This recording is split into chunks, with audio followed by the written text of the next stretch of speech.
Bismillah, Assalamualaikum warahmatullahi wabarakatuh. Innal hamdalillah nahmaduhu wa nasta'inuhu wa nastaghfiruh wa na'udzu billahi min shururi anfusina wa min sayyiati a'malina. May yahdihillahu fala mudilla lahu wa may yudlilhu fala hadiyalah.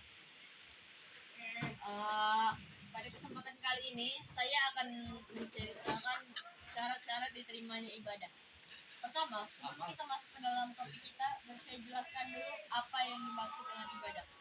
Ibadah adalah suatu perbuatan yang diridhoi oleh Allah Subhanahu wa taala yang berbentuk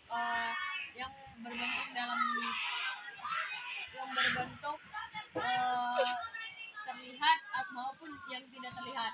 Contoh ibadah yang terlihat adalah ibadah yang akan sering kita lakukan sehari-hari. Contoh, sholat, setelah itu mengaji ataupun kita pergi berhaji terlihat. Tapi kalau ibadah yang tidak terlihat itu ibadah itu contohnya berzikir, bersolawat kepada Nabi Muhammad dan juga bertauhid kepada Allah Subhanahu wa taala. Sekarang kita masuk ke topik apakah itu siapa aja syarat-syarat diterimanya amal ibadah. Syarat-syarat diterimanya amal ibadah contoh kita ini sholat. Sholat kita itu agar diterima itu ada beberapa syaratnya.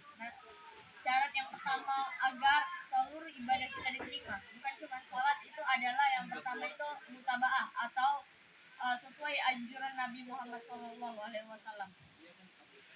Jadi kita itu harus beribadah seperti apa yang pernah dicontohkan oleh Nabi kita Muhammad SAW. Nah, kalau misal kita merubah-rubah ibadahnya itu, misal kita merubah sholat zuhur yang harusnya 4 rakaat menjadi 6 rakaat atau 7 rakaat.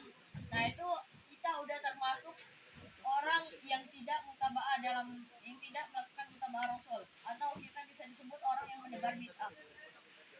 Dan yang kedua, syarat diterimanya amal ibadah itu adalah ikhlas karena Allah Subhanahu wa taala.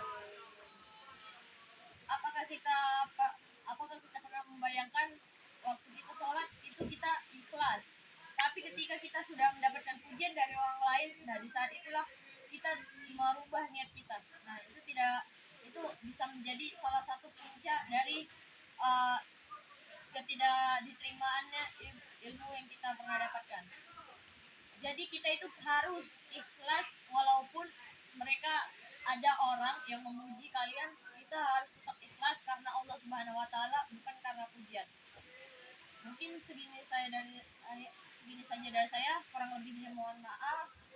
Saya minta maaf kalau misal kesalahan saya itu ada, karena yang benar itu hanyalah Allah Subhanahu wa taala. Yang terakhir saya ucapkan wabillahi taufiq wal hidayah. Wassalamualaikum warahmatullahi wabarakatuh.